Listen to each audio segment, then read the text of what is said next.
오늘 말씀 제목은 하나님이 받으실 예배자가 되십시오. 하나님이 받으실 예배자가 되십시오라는 제목으로 말씀을 함께 나누기 원합니다. 지난 시간에 우리 몸이 거룩한 성전이라고 얘기했습니다. 그리고 우리 공동체, 우리 서원교회 공동체가 거룩한 성전입니다. 장소가 성전이 아니라 우리 몸이 성전이고요. 우리 모임 이 자체가 거룩한 성전이기 때문에 모임의 장소가 그렇기 때문에 거룩한 거예요.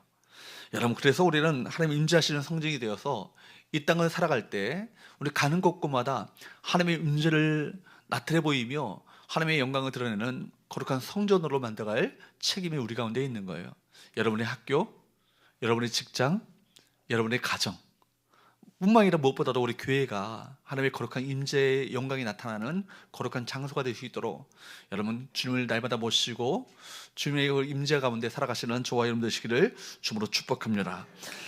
사실 하나님께서 우리를 인간을 창조하신 목적이 뭐예요? 이사야 43장 21절 말씀에 보면 뭐라고 말씀하십니까? 시작. 이 백성은 이사야 43장 21절 말씀 시작. 이 백성은 내가 나를 위하여 지었나니 나를 찬송하게 하려 함이니라. 하나님께서 이 백성, 하나님의 백성들을 창조하신 목적이 뭐예요? 하나님을 찬송하게 하기 위해서 인간을 창조하셨다는 거예요. 하나님의 백성들을 창조하셨다는 것이죠. 그러니까 하나님께서 우리 인간을요, 하나님을 예배하는 존재로, 하나님을 찬양하는 존재로 만드셨습니다. 그리고 그 예배를 통해서 하나님께서 우리와 끊임없이 교제하기를 원하시죠. 근데 인류의 비극은 무엇입니까? 창세기 3장에서 볼 수 있는 것처럼 예배의 실패로부터 시작된 거예요. 인간의 본래 위치를 망각하고 우리가 하나님처럼 되려고 했고, 그래서 하나님과의 관계가 깨어짐으로 말미암아 비극과 저주가 찾아오는 것입니다. 그런데 구원은 무엇입니까? 구원이라고 하는 것은 재창조라고 이야기하는데, 구원이라고 하는 것은 그 본래 위치로 회복되는 거예요. 그것을 되돌려 놓는 것입니다. 결국 인간의 위치로, 하나님의 위치로 세워드리는 것이 바로 예배 아니겠습니까? 그러므로 하나님과의 관계가 회복되고 믿음으로 의롭다함을 받아서 인간의 모습으로 돌아와 하나님을 예배하는 예배자로 살아가는 것이 이 구원이에요. 진정한 회복의 역사가 바로 거기 있는 것입니다. 그렇기 때문에 사실은 우리 주께서 말씀하시죠. 땅끝까지 이르러 내 증인이 되라. 모든 민족으로 그 구원하도록 복음을 전파하라 얘기하는데, 시편 말씀에 보면 궁극적 목적이 뭐냐면 모든 민족들로 하여금 주를 찬송하게 하소서. 이것이 궁극적 목적이에요. 그러니까 전도와 선교의 궁극적 목적도 뭐예요? 하나님을 예배하는 것이고, 하나님을 찬양하는 것이고, 하나님을 경배하는 것입니다. 이것이 바로 구원과 바로 우리 진정한 회복의 목적 아니겠습니까? 그래서 에베소서 1장 5절 6절 말씀에 보면 이렇게 말씀하시죠. 시작. 그 깊으신 뜻대로 우리 예정하사 예수 그리스도로 말미암아 자기의 아들들이 되게 하셨으니 이는 그가 사랑하신 자 안에서 우리에게 거저 주시는 바 그의 은혜의 영광을 찬송하게 하려는 것이라. 그의 깊으신 뜻대로 우리를 예정하사 우리를 어떻게 만드셨다고요? 하나님의 아들들이 되게 하셨다. 남자고 여자가 상관없이 하나님의 아들들이 됐다는 것은요, 하나님의 아들이 누구세요? 예수님이시잖아요. 예수님의 그 위치까지 우리를 올리셨다는 얘기 아니겠습니까? 그렇기 때문에 로마서의 말씀에 보면 그리스도가 우리 형제래요. 우리 마청님이 되셨대요. 그리고 그분의 형제가 되는 놀라운 어마어마한 권세를 우리 가운데 허락하신 거예요. 그 목적이 뭘까요? 왜 우리를 그렇게 하나님의 아들들이 되게 하셨을까요? 그 은혜의 영광을 뭐하도록? 찬송하도록 하기 위해서. 그러니까 여러분, 찬양은요, 세상의 노래를 부르는 정도가 아닙니다. 세상의 유행과 가락을 부르는 정도가 아니라 정말 우리에게 베푸신 은혜가 얼마나 크고 놀라우신지를 감격하며 그 찬양으로 주님을 영광 돌리는 것입니다. 에베소서 1장 말씀에 보면 우리를 예수 그리스도로 말미암아 하나님의 아들들로 삼으신 이유가 6절 말씀에 보면 이는 그가 사랑하신 자 안에서 우리에게 거저 주시는 바 그의 은혜의 영광을 뭐하도록 하기 위해서라고요? 찬송하도록 하기 위해서라고요. 찬양의 가치를 여러분 아셔야 돼요. 찬송의 가치가 얼마나 이것이 놀라운 것인지를 아셔야 되는 거예요. 특별히 우리 찬양대로 우리 찬양하는 분들, 또 찬양팀으로 찬양하는 분들, 어마어마한 우리가 정말 이 놀라운 그 위치 가운데 주를 찬양하도록 세우신 것 아니겠어요? 많은 분들이 좀 노래에 대해 은사가 있다 하는 분들은 성가대, 찬양대에 좀 지원하시면 좋겠어요. 찬양대에 들어오면요, 특권이 있어요. 찬양대에 우리가 한 주 전에 우리 찬양을 부르면 한 일주일 동안 그 가사를 되뇌고 부르다 보면 그 가사 하나하나가 내 몸속에, 내 영속에, 내 마음속에 스며들지 않아요? 그러니까 먼저 여러분에게 찬양 앞에 서서 찬양 부르기 전에 이미 은혜를 받는 거예요. 그 찬양대가 얼마나 참 이게 귀한 봉사의 자리인지 모르겠어요. 많은 분들이 또 지원하셔서 함께 찬양대로 봉사하면 좋겠고요. 찬양팀으로도 함께 봉사하면 좋겠습니다. 어쨌든 여러분, 예배자로서의 회복이 뭐예요? 바로 구원의 목적이죠. 예배는 우리 성경 전반에 거친 중요한 주제 아니겠습니까? 창세기 3장에서부터 시작된 예배는요, 이스라엘 역사를 관통하면서 언제나 그 중심 가운데 무엇이 있었어요? 예배가 있었어요. 이스라엘 백성들이 광야를 거치는 동안에도 성막 가운데 하나님의 언약궤를 모심으로 말미암아 거기서 성막 중심의 예배를 드렸습니다. 뿐만 아니라 여러분, 하나님의 임재를 경험하고 국가가 형성되고 성전 시대가 되면서도 그 잘 갖춰진 성전을 만들고 갖춰진 제단을 통해서 하나님께 이스라엘 백성들이 끊임없이 하나님을 예배했죠. 그런데 예배가 소홀하게 되고 예배 자리에 우상을 세우면서 이스라엘의 어떤 국운이 기울게 된 거예요. 그러니까 여러분, 결국 외세에 의해서 침략당하고 나라를 잃어버리는 그 비극의 중심 가운데 사실은 무엇이 있는 거예요? 예배가 있었던 것이죠. 예배를 잘 드리느냐, 예배를 소홀히 하느냐. 이와 같이 이스라엘 역사를 보면요, 예배에 따라서 이스라엘의 흥망성쇠가 결정됐던 것을 보게 되는 것이죠. 그러므로 새로운 삶의 출발점은 당연히 무엇이 자리 잡아야 되는 거예요? 예배가 온전히 회복되는 가운데 다른 것들이 온전하게 회복되지는 역사가 더불어 일어나게 되는 건 아니겠습니까? 예배는 하나님과의 관계예요. 여러분, 그렇기 때문에 하나님과의 관계가 회복되면 모든 질서가 회복되고 다른 것들은 자동적으로 회복되게 되는 것입니다. 그러므로 우리가 기억할 것은, 그러나 우리가 기억할 것은 하나님은요, 우리 예배에 따라서 하나님의 영광이 왔다 갔다 하는 것은 아니에요. 우리가 예배의 여부와 상관없이 하나님은 영광 중에 거하십니다. 우리 예배와 상관없이 우리가 예배 드린다고 하나님의 영광이 높아지고 예배 소리 여긴다고 하나님의 영광이 떨어지는 것은 아니에요. 하나님은 언제나 영광 가운데 거하시는 분이 누구세요? 하나님이세요. 그럼에도 불구하고 하나님께서 우리에게 예배를 요구하시는 이유가 뭐예요? 우리를 위해서예요. 우리를 위해서 예배를 요구하시는 거라고요. 왜냐하면 예배가 인간에게 결정적인 영향을 주기 때문입니다. 인간이 하나님을 제대로 예배하게 될 때 인간은 그 고귀한 신분과 정체성, 존엄성을 회복하게 되어지고 우리 삶의 모든 영역들이 회복되어지는 놀라운 역사가 무엇을 통해서 나타날까요? 예배를 통해서 시작되어지는 거예요. 그래서 오늘 본문은 우리 모두가 하나님을 참되게 예배하는 예배자로, 오늘 성경의 본문의 표현에 의하면 하나님께서 기뻐 받으시는 거룩한 제사를 드릴 참 제사장들로 우리가 살아가라 라는 것을 우리에게 말씀하고 있는 것이죠. 먼저 첫 번째 살펴볼 첫 번째 교훈은, 따라할까요? 제사는 그리스도 십자가 사건의 예표이다. 제사는 뭐예요? 그리스도 십자가 사건의 예표가 제사예요. 그러니까 그리스도 십자가 사건의 그림자가 구약의 제사였던 것입니다. 여러분, 우리가 하나님께 예배하는 예배자로 살아가야 되는데 하나님께 예배해야 되잖아요. 그런데 우리 가운데 죄가 들어왔습니다. 창세기 3장으로 말미암아 우리 가운데 죄가 들어옴으로 말미암아 우리는 다 죄인이 되었죠. 죄인인 인간이 거룩하신 하나님 앞에 나간다는 것은 가능하지 않아요. 왜냐하면 죄인인 인간이 거룩하신 하나님을 배웠다가는 죽임을 당하고 말거든요. 그렇기 때문에 이 죄 문제를 해결하시기 위해서 하나님께서는 뭘 계획하셨냐면, 죄 없으신 누군가가 바로 우리 죄를 대신하여서 희생 제물이 되어 죄의 저주, 죄의 심판, 죄의 형벌을 대신 담당해야 되는데 누가요? 누구 외에는 없는 거예요? 하나님 아들이신 예수님 외에는 없는 거예요. 아버지 하나님께서 그래서 우리를 위해서 예수님을 이 땅 가운데 보내셔서 이제 우리가 사순절 기간을 지금 보내고 있는데 곧 고난주간을 맞이하게 될 것이고 부활절을 맞이하게 되는데, 십자가 사건이 뭐예요? 우리를 대신하여서 희생제물이 대신 하나님과의 깨어진 관계를 회복하는 화목제물, 화해제물이 대신 예수 그리스도의 그 놀라운 사건이 뭐예요? 십자가 사건 아니겠습니까? 인간은요, 어느 누구도요, 우리가 질병으로 말하면 다 죄인인 거예요. 질병으로 말한다면 감기 정도가 아니라 죽을 병이 걸린 거예요. 어떤 치료학과 의사로도 수술로도 가능하지 않은, 고칠 수 없는 질병 가운데 우리가 중병 가운데 걸렸습니다. 로마서 3장 23절 말씀을 볼까요? 뭐라고 합니까? 시작. 모든 사람이 죄를 범하였음에 하나님의 영광에 이르지 못하여 했더니. 영광의 하나님께 나갈 수 없다는 얘기예요. 왜요? 모든 사람이 죄를 범했다고요. 누가 죄를 범했다고요? 모든 사람. 모든 사람 안에 누가 들어있어요? 내가 들어있죠. 예외가 없다는 얘기입니다.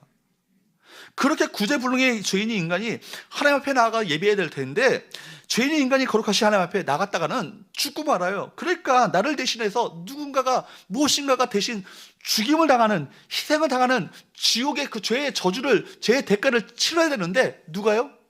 제물이 그 역할을 했던 것이죠. 그러니까 제사 하나님께 나가기 위해서 나갈 때마다 제물을 잡는 제사가 필요했던 거예요. 그래서 피 흘려 죽임을 당하는 제물이 필요했던 것이죠. 그러니까 제물을 잡을 때 어떻게 해요? 제사 드리는 사람이 그 제물에다 손을 얹잖아요. 이것을 손을 안수할 때 죄의 전가가 이루어지는 거예요. 내 죄가 누구에게 가는 거예요? 제물에게 가는 거예요. 그래서 제물이 바로 하늘의 저주를 받아 죽임을 당하는 거거든요. 그래서 그걸 보시고 하나님께서 우리의 죄를 용서해 주시는 거거든요. 그래서 히브리서 9장 22절 말씀에 보면 이 말씀을 하고 계세요. 시작. 율법을 따라 거의 모든 물건의 피로써 정결하게 되나니 피 흘림이 없은즉 사함이 없느니라. 이것이 구약 제도, 제사 제도가 가지고 있는 영적인 기본적인 원리예요. 왜 구약에서는 하나님께 예배하기 위해서 예배하러 나갈 때 왜 제물이 필요하고 왜 제사가 필요했습니까? 예배하는 사람이 무엇이기 때문에? 죄인이기 때문에. 제물이 없이는요 나갈 수 없는 거예요. 그래서 제물이 필요하고 제사가 필요했던 겁니다. 그래서 짐승을 잡아서 왜 제단에 피를 뿌립니까? 내가 죽임당해야 될 그 현장 가운데 짐승이 대신 죽임을 당하는 거예요. 그렇기 때문에 피는 뭐라고요? 생명의 상징이기 때문에 누군가가 나를 대신하여 피 흘려 죽어야만 내 죄의 대가를 치르는 것입니다. 그것이 짐승을 잡아서 피를 흘리게 하는, 그것이 상징하는 것이죠. 목을 치잖아요. 짐승을 잡아 목을 칠 때 사실 누가 목을 침을 당하는 거예요? 제가. 그렇죠. 여러분, 배에 갈라서 창자를 다 끄집어냅니다. 그리고 제물을 흘려 남김없이 토막토막 각을 뜬다는 것을 토막토막 낸다는 거예요. 완전한 죽음을 의미하는 것이죠. 사실은 그것을 누가 당해야 되는 거예요? 내가 당해야 되는 거예요. 근데 문제는요, 지난 시간에도 잠시 언급했던 것처럼 이 제사는요 영원한 제사가 되지 못해요. 그 순간만큼은 그 사람의 죄를 용서할 수 있겠지만 일시적이고 한계가 있는 제사입니다. 그렇기 때문에 하나님께서는 이렇게 불완전하고 일시적이고 한계가 있는 제사를 정결하게 원하셨어요. 우리의 죄를 완전하게, 온전하게, 영원히 죄를 용서하기를 원하셨습니다. 그래서 누굴 보내셨다고요? 죄 없으신 하나님의 아들이신 예수님을 이 땅 가운데 보내신 거예요. 그렇기 때문에 주님은요 하나님과 우리 사이를 연결하는 완전한 대제사장이 되십니다. 그분은 죄가 없으시기 때문입니다. 우리의 죄를 대신 담당하고 하나님 앞에 나갈 수 있는 자격을 가진 유일무이한 분이 누구세요? 예수님이세요. 뿐만 아니라 대제사장 되신 그분께서 당신의 몸을 직접 제물로 드리셨어요. 그로 말미암아 우리가 자신의 죄를, 몸을 제물로 드림으로 말미암아 십자가상에서 피 흘려 죽으심으로 우리의 모든 죄를 대신 담당하신 거예요. 그것이 바로 뭐예요? 십자가 죽음이죠. 따라서 십자가에서 자신의 속죄 제물을 드리신 예수님의 제사는요 완전한 제사예요. 영원한 제사예요. 더 이상 또 다른 제사가 필요하지 않아요. 않다는 거예요. 이게 중요해요. 이것이 히브리서가 계속해서 반복해서 지금 논증하고 있는 어떤 이야기거든요. 그래서 히브리서 9장 12절 말씀을 보세요.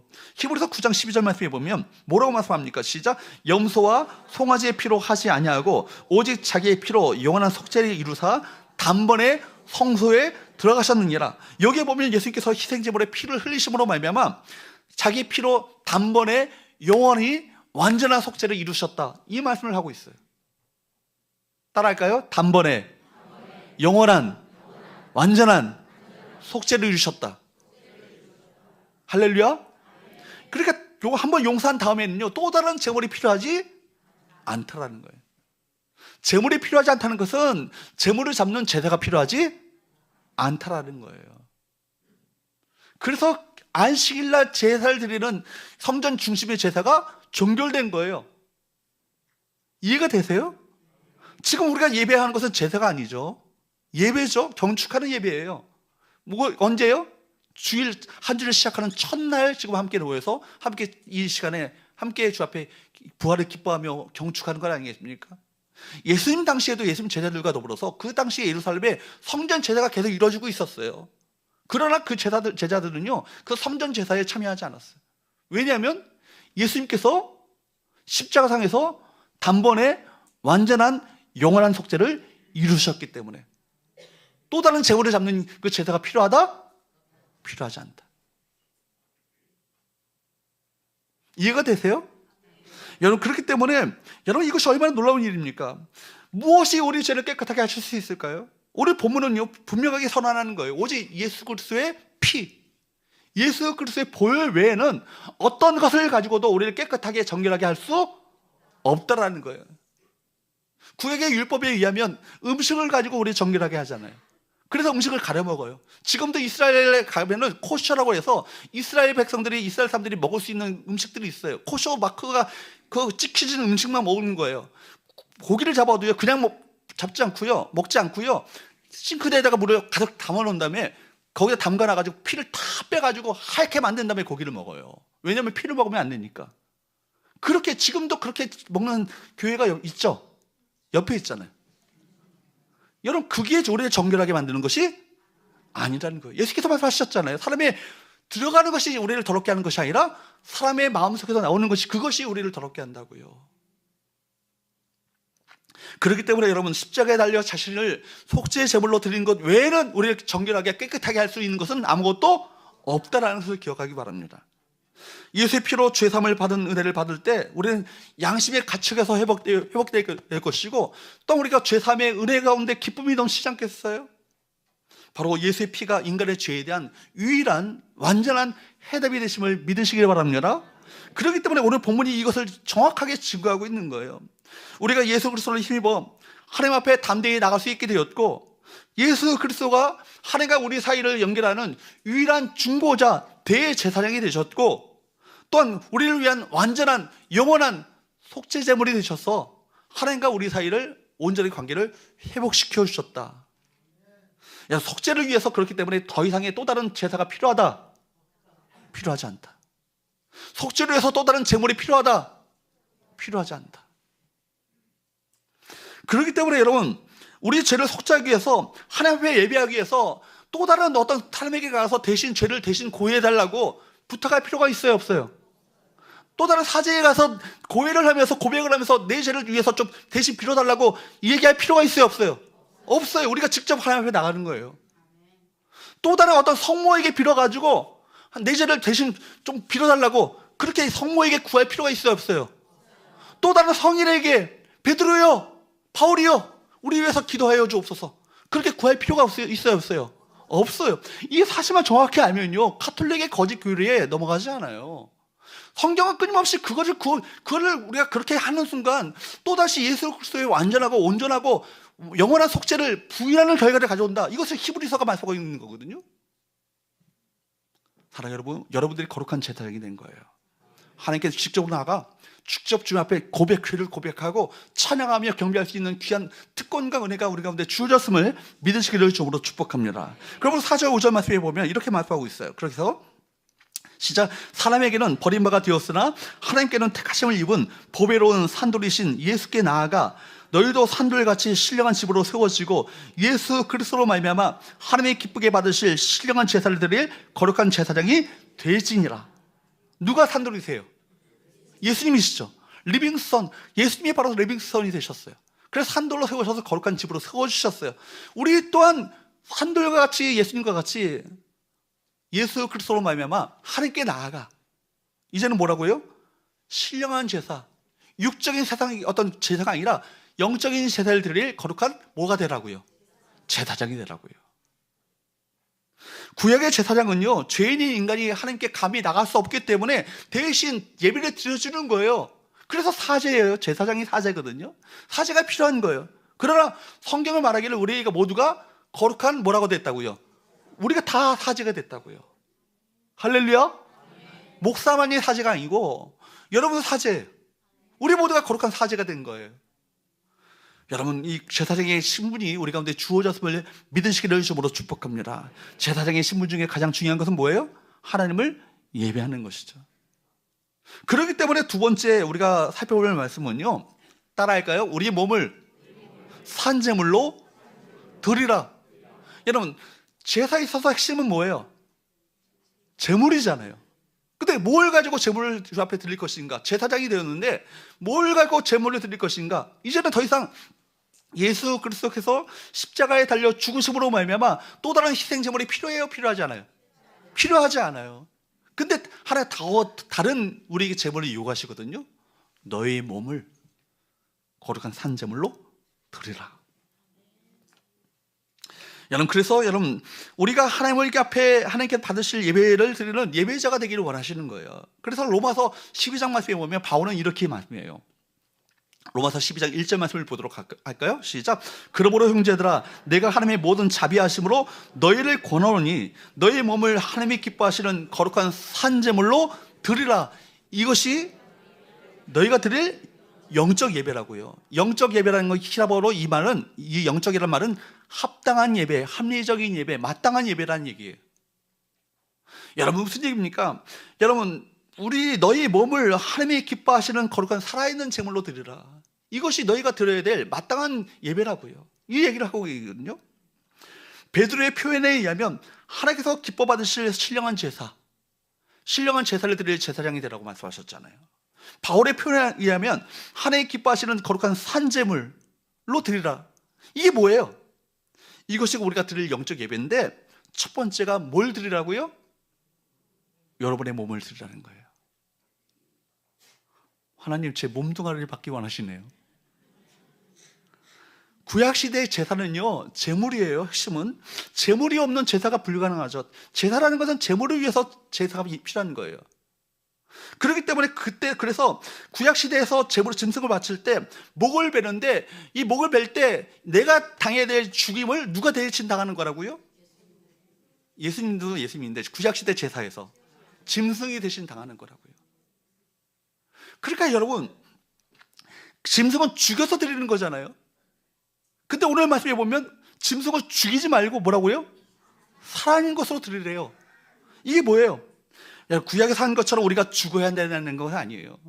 물론 우리가 옛 자는 죽어야 되겠죠. 그러나 우리 생명을, 목숨을 하나님께서 요구하시는 것이 아니라는 얘기입니다.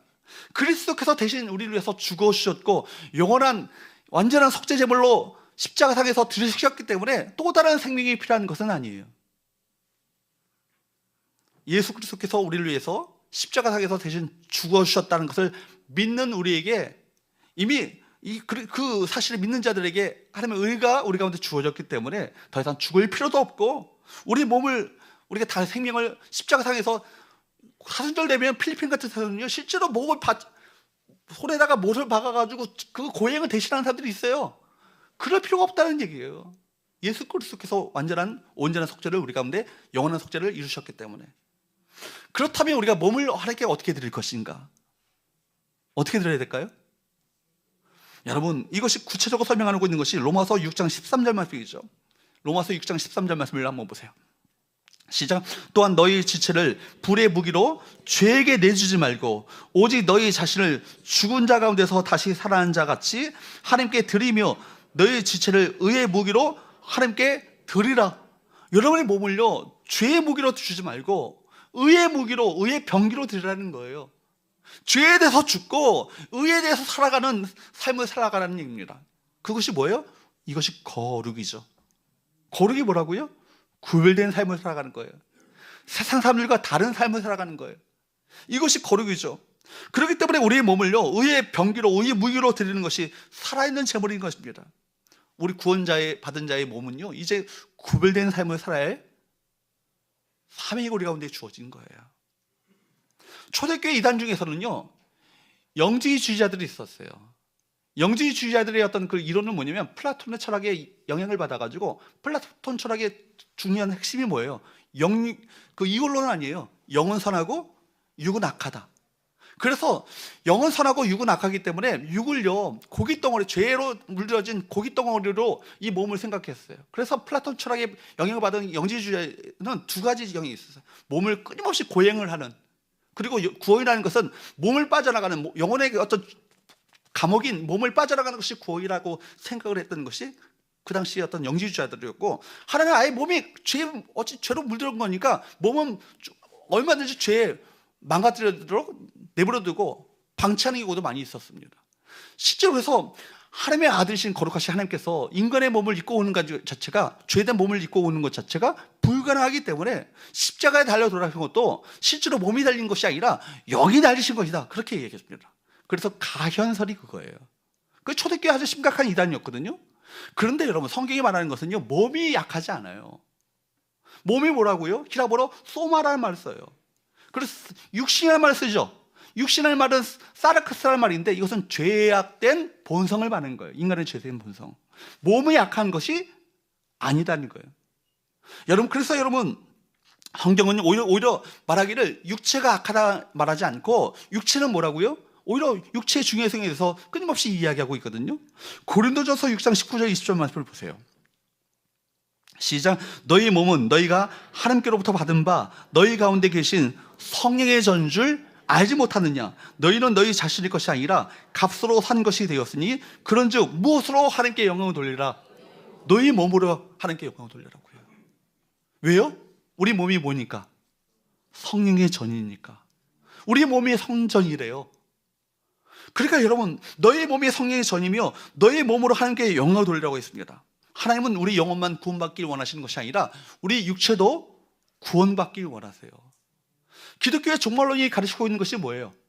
우리가 죽으면 영혼은 천국 가지만, 그러나 육체 또한 예수께서 천사장의 나팔소리와 호령소리로 이 땅 가운데 재림하시는 순간 예수님과 같이 신령한 부활의 몸으로, 영광스러운 몸으로 변모될 것을 말씀하고 있잖아요.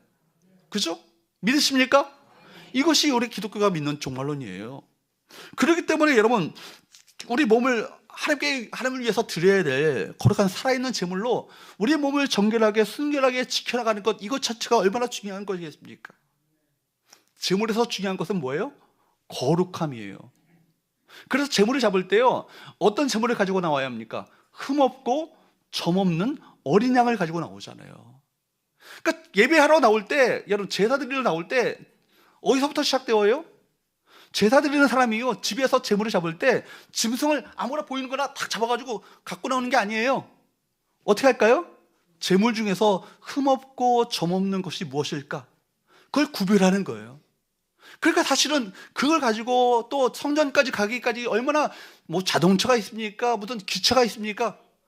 몇 날 며칠 걸려서 성전까지, 예루살렘까지 가는 그 여정이 얼마나 먼 여행길을 갔겠어요?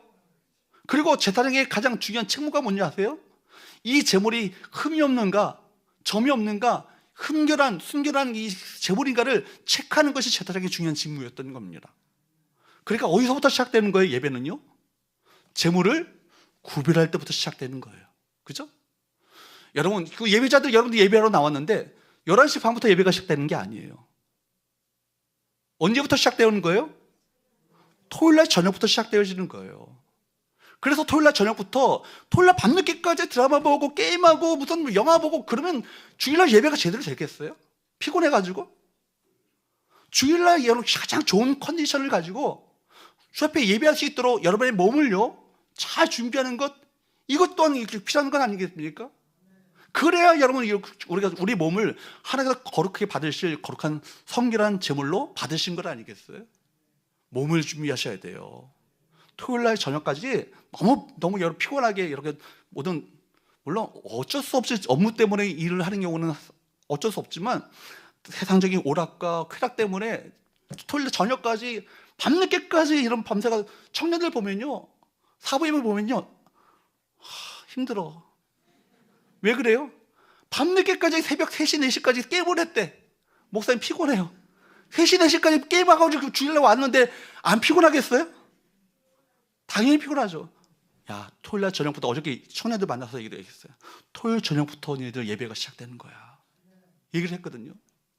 마찬가지 우리 몸을 하나님께서 기뻐 받으실 예배가 되기 위해서는요, 여러분 토요일 저녁부터 준비를 하셔야 돼요. 제사 드리는 사람이 제물을 구별하여서 준비하는 그 과정도 하나의 예배예요. 다 1년의 예배였던 거예요. 그렇기 때문에 여러분, 제사장의 신경 곤두서서 체크했다는 것은 제물의 순결함이었습니다. 자칫하면 하나님께서 받지 않으시는 예물이 될 수 있거든요. 아무리 대단한 것을 삐까뻔쩍한 거, 위대한 거 드렸다 할지라도 하나님 받지 않으신다면 아무런 소용없는 것 아니겠어요? 하나님께서 기뻐하시는 제물은 거룩한 것이 되어야 한다는 거예요. 구별된 것이 되어야 한다는 겁니다. 여러분, 하나님은 거룩성을 평가하시고 판별하시는 능력이요, 탁월하셔요. 목사를 속일 수 있어요. 교회를 속일 수 있어요. 그래서 성령을 속일 수 있을까요? 없죠. 그 어떤 것에도 하나님은요, 거룩하지 않은 것에 감동받지 않으십니다. 얼마나 들었는가, 이보다 더 뭐냐면 여러분의 마음의 순결함을 더 원하신다는 얘기입니다. 주의 봉사보다 하는 것보다도 더 중요한 것은 뭐냐면, 여러분 평소에서 세상 속에서 거룩한 자의 모습을 가지고 이 세상 가운데 하나님 앞에서 예배자로 살아가는 것 그 자체가 참 더 중요한 거예요. 사업에서 정직한 거래를 하고, 직장에서 하찮아 보이는 일을 할지라도 최선을 다하는 삶 자체가 이 거룩이에요. 세상 사람들이 볼 때는 비천해 보이는 일을 할지라도 내가 하나님 앞에서 정말 충성을 다하고 최선을 다해서 살아가는 것 그 자체가, 이것이 거룩 아니겠습니까? 그것이 살아있는 예배 아니겠어요? 맡겨진 그 일 속에서 정말 하나님 앞에서의 충성이 드러나고 정직함과 성실함과 최선을 다해서 살아가는 그 삶, 거기에 관심을 갖고 계십니다. 우리는 어떤 일을 할지라도 하나님의 백성으로서 이 거룩함을 잃지 말고 거룩과 순결을 유지하며 살아가며 이 모습이 하나님 앞에 합당한 예배가 된다라는 것을 오늘 성경은 말씀하고 있는 거예요. 때로는 여전히 남아있는 이 죄성 때문에 우리 안에 거룩하지 못한 모습들이 드러날 때가 있죠. 집사람하고 아내하고 운전을 하다가 가끔 아내가 그런 얘기를 해요.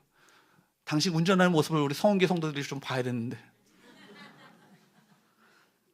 그래서 여러분, 죄의 관성이 우리 일할 때가 많이 있어요.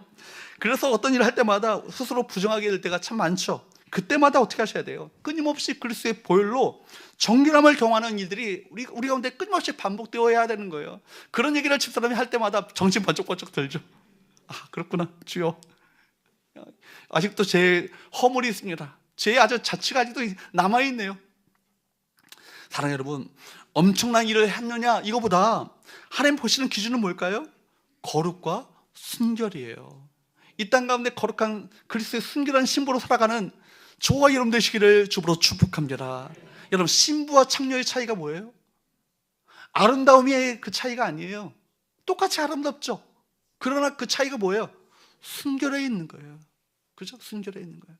사랑하는 여러분, 그리스도의 순결한 신부가 되어 주님께서 이 땅 가운데 나타나실 때 그리스도의 정결한 신부로 우리 모두가 세워지는 귀한 은혜가 우리 모두에게 있게 되기를 주부로 축복합니다. 그러므로 세 번째, 따라할까요? 항상 찬송의 제사를 드리라. 항상 찬송의 제사를 드리라는 거예요. 또 다른 여러분 희생 제물이 필요한 것도 아니고 또 다른 속죄 제사가 필요한 게 아니에요. 이미 우리는 예수 그리스도의 보혈로 말미암아 정결케 되었고 깨끗게 되었고 거룩하게 되었습니다. 그렇다면 하나님께서 또 다른 제사를 우리 가운데 요구하시는데, 제물을 잡는 제사가 아니라 뭐예요? 찬송의 제사를 드리라. 이것이 히브리서 13장 15절 16절 말씀입니다. 시작. 그러므로 우리는 예수로 말미암아 항상 찬송의 제사를 하나님께 드리자. 이는 그 이름을 증언하는 입술의 열매니라. 오직 선을 행함과 서로 나눠주기를 잊지 말라. 하나님은 이 같은 제사를 기뻐하시느니라. 여기에 보면요, 본문에 보면 첫 번째 하나님께서는 두 가지 제사를 우리 가운데 요구하고 계셔요. 첫 번째 하나님께 드려야 될 첫 번째 제사는 뭐예요? 찬송의 제사예요. 찬양의 제사. 본문은 항상 찬송의 제사를 하나님께 드리자라고 말합니다. 이것이 우리 입술의 열매라고요. 입술의 열매란 말은요, 호세아 선지자가 사용했던 단어거든요. 호세아 선지자가 이스라엘 자손을 향해서 이렇게 외쳤습니다. 호세아 14장 1절 2절 말씀입니다. 시작. 이스라엘아, 내 하나님 여호와께로 돌아오라. 내가 불의함으로 말미암아 엎드려졌느니라. 너는 마음을 가지고 여호와께로 돌아와서 아뢰기를 모든 불의를 제거하시고 선한 바를 받으소서. 우리가 숫송아지를 대신하여 입술의 열매를 주께 드리나이다. 숫송아지를 대신하여 드리는 입술의 예배를 드리라고요. 여러분, 하나님께서 숫송아지를 원치 않으실까요? 구약의 제사에서 원하시죠. 근데 더 중요한 것은 뭐예요? 숫송아지 제사보다 더 원하는 것은 너희의 입술의 예배를 내가 받기를 원한다. 이 말씀을 하고 계시는 거예요. 마음 깊은 곳에서 나오는 믿음의 고백, 입술의 예배를 우리 주님께서 기뻐하신다. 따라서 우리 그리스도인들은요, 항상 입을 열어서 하나님 은혜에 대해서 찬양하고 감격하며 찬송하며 기뻐하는 그 입술의 찬양의 고백이 우리 가운데 터져 나와야 합니다. 여러분, 이 자리가 어떤 자리인지 아시죠? 구약의 성도들은요, 감히 상상조차 할 수 없었던, 생각조차 할 수 없었던, 정말 여러분들이 하나님 앞에, 거룩하신 하나님 앞에 감히 나올 수 없었던 구약의 성도들이 꿈꿀 수 없었던 이 놀라운 자리 아니에요? 우리가 예수 그리스도의 보혈을 의지하여서 담대히 하나님 앞에 나올 수 있었다는 것 자체가 이것이 놀라운 기적인 거예요. 그럴 때 이 은혜에 한없이 감격해야 되죠. 이 하나님의 은혜 앞에 한없이 감사하며 찬송의 고백을 주 앞에 올려드려야 합니다. 다시 히브리서 13장 말씀을 한번 보세요. 히브리서 13장 15절 16절 다시 한번 천천히 한번 읽어보도록 할까요? 시작. 그러므로 우리는 예수로 말미암아 항상 찬송의 제사를 하나님께 드리자. 이는 그 이름을 증언하는 입술의 열매니라. 16절. 오직 선을 행함과 서로 나눠주기를 잊지 말라. 하나님은 이 같은 제사를 기뻐하시느니라. 우리 그리스도인들은 항상 하나님께 찬송의 제사를 드려야 되고, 16절 말씀에 보면 또 다른 제사를 또 요구하고 계셔요. 오직 선을 행함과 서로 나눠주기를 기뻐하라고요. 이 같은 제사를 우리 하나님께서 기뻐하신다고요. 이 얘기가 뭐예요? 우리가 그리스도로 말미암아 항상 찬양과 경배를 통해서 하나님의 은혜를 흠뻑 젖고 사랑과 은혜를 춤벅 우리 젖은 다음에 그 은혜가 우리 안에 흘러나가야 된다는 얘기예요. 다른 이들에게 사랑과 은혜가 우리가 흘러나가는 삶을 살도록 만들어야 된다는 얘기예요. 이 같은 제사를 우리 주님께서 기뻐하신다. 사랑하는 여러분, 우리 예수님은요, 언제나 오늘이나 어제나 오늘이나 영원토록 동일하신 것을 믿고 사는 우리 그리스도인들은 항상 입을 열어 찬양의 제사를 드려야 합니다. 그리고 그 은혜를 흠뻑 여러분 경험하심으로 말미암아 이 은혜가 우리 가운데 다른 이들에게 흘러가야 되는 거예요. 그 은혜와 사랑이 플로잉되어 끊임없이 흘러가는 삶을 살아가게 될 때 또 다른 이들이 그 은혜를 맛보게 되고 사랑을 맛보게 되어지고 이 바로 함께 더불어서 그 사랑과 은혜 속에서 함께 살아가는 그 모습을 하는 그 제사를 기뻐하신다. 선화목자교회 유기성 목사님의 글을 제가 읽으면서 참 은혜를 받았던 부분이 있거든요. 이런 얘기가 있더라고요. 그 교회는요, 목요일 새벽마다 믿음으로 사는 남자들, 미사난 모임이 있대요. 믿음으로 사는 남자들, 목요일 새벽마다 모인다요. 그래서 한 번은 강사로 그 최영수 목사님을 모셨는데 누군가가 목사님의 대답에 잘 대답을 한 거예요. 그래서 목사님이 그분을 향해서 박수를 쳐주자고. 그런데 사람들이 형식적으로 두 번, 세 번 박수 쳐주고 말들하는 거예요. 그래서 목사님이 정색을 하면서 진심으로 그분을 향해서 진심으로 한번 박수를 쳐주자고, 이왕 치는 바에 좀 기뻐하면서 진심으로 박수를 쳐주자고 하니까 환성을 지르면서 막 박수를 치기 시작했는데, 처음에 멋쩍었지만 시키는 대로 힘을 다해서 박수 쳤는데 분위기가 그다음부터는 확 달라지더라는 거예요. 그러자 그 미사는 장소가 야구 경기장처럼 아주 열기가 뜨거워졌다는 얘기입니다. 박수 열심히 친 것 하나 가지고도요, 분위기가 그렇게 바뀌었다는 것이죠. 여러분, 그래서 목사님이 결론적으로 강의를 마치면서 오늘과 같이 여러분 뜨겁게 다른 사람들에게 뜨겁게 박수 쳐주는 사람이 되시라고 그렇게 도전을 했다는 것입니다. 정말 그 목사님이, 그 유기성 목사님이 그 모임을 통해서 정말 가슴 깊이 와닿고 그렇게 깊이 깨달음이 있었다라고 고백을 하는 글을 제가 읽은 적이 있거든요. 정말 그래요, 여러분. 남편이 아내를 향해서 진심으로 박수를 쳐주고, 아내가 남편을 위해서 진심으로 박수를 쳐주고, 부모가 자녀를 향해서 진심으로 박수를 쳐주고, 자녀가 부모에게 정말 진심으로 박수를 쳐주고, 사업장에서 고용주가 사원들에게 진심으로 박수를 쳐주고, 사원들이 고용주에게 박수를 진심으로 쳐주고, 교회에서 목사가 성도들에게 진심으로 박수를 쳐주고, 성도가 목사에게 진심으로 박수를 쳐주고, 성도가 성도에게 진심으로 박수를 쳐주는 그런 관계가 된다면 거기가 천국 아니겠어요? 할렐루야. 그런데 여러분, 진정으로 박수 쳐줘야 될 대상이 있다면 누구겠어요? 하나님이십니다. 여러분, 여러분, 우리가 진정으로 뜨겁게 박수 쳐야 될 대상 중에 가장 먼저는 누구예요? 하나님이세요. 찬양한다는 말이 뭐예요? 칭찬한다는 거예요. 마음껏 하나님을 칭찬하는 것이 뭐예요? 하나님을 찬양하는 거예요. 하나님께 날마다 뜨겁게 박수 쳐드리고 감사하고 그분께 영광을 돌리고 그분께 열광을 하면서 그분 입술을 열어서 그분을 마음껏 칭찬하며 살아갈 수 있다면 그 자체가 하나님께서 기뻐 받으시는 예배가 되지 않겠어요? 그런데 우리 찬양이 어때요? 세상 가락보다도 못해. 여러분, 이명웅이 이 자리에 왔어. 이명웅과 같이 노래 부르면요, 제가 한번 방송 봤어요. 막 얼마나 예배하는지 모르겠어요. 야, 열정적으로 예배하더라고. 여러분, 그 이명웅의 그 노래보다도 못한 그 여러분 찬양을 하나님께 드린다면 우리가 문제 있지 않겠어요? 이명웅의 노래에도 그 관중들이 함께 참석한 그 청중들이 함께 진심을 다해서 마음을 다하고 신령과 진리의 어떤 그런 찬양을 하는데, 그죠? 그들은 정말 마음 전심을 다해서 찬양을 하는데, 우리가 정말 거룩하신 하나님 앞에 예배한다면 우리가 받은 은혜가 어떤 건데, 받은 사랑이 어떤 건데, 진심으로 박수치며 찬양하며 경배하는 그 찬양이 우리 가운데 회복되어야 되지 않겠습니까? 여러분, 오늘 말씀을 통해서 우리가 드릴 제사, 예배에 관련해서 반복되는 말들이 있어요. 베드로전서 2장 5절 말씀에 보면 하나님이 기쁘게 받으실 신령한 제사, 로마서 12장 1절 말씀에 보면 하나님이 기뻐하시는 산제물, 히브리서 13장 16절 말씀에 보면 하나님은 이 같은 제사를 기뻐하시느니라. 무슨 얘기예요? 하나님께서 기뻐 받으시는 예배가 있고 하나님께서 멸시하시는 예배가 있다라는 얘기예요. 어떤 예배를 드리셔야겠어요? 하나님께서 기뻐 받으시는 예배가 우리 가운데 주 앞에 올려져야 되지 않겠습니까? 우리 모두가 하나님께 기뻐 받으시는 예배로 서야 되지 않겠습니까? 여러분의 몸과 찬양과 우리 예배가, 우리 삶이 하나님께서 찾으시는 바로 기뻐 받으시는 예배가 될 수 있도록 여러분 거룩한 예배자로 살아가시는 그 귀한 은혜가 우리 모두에게 있기를 주부로 축복합니다. 기도하겠습니다. 하나님, 우리 예배